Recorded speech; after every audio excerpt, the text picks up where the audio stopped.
ดีค่ะวันนี้เราสรรหาอาหารไม่ใช่อาหารสิเมนูอาหารเช้าเพื่อสุขภาพกันอันนี้ก็คือเป็นกรีกโยเกิร์ตใส่เลยค่ะใส่ตามชอบเลยนะ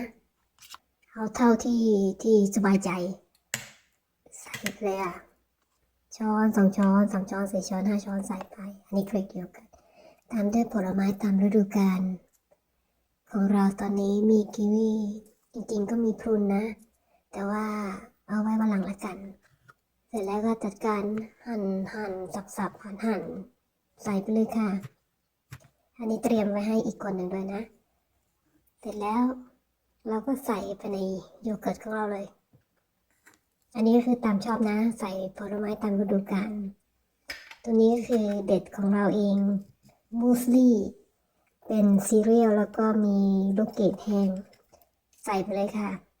ยิ่งคู่กับกรีกโยเกิร์ตนะสุดยอดขอบอก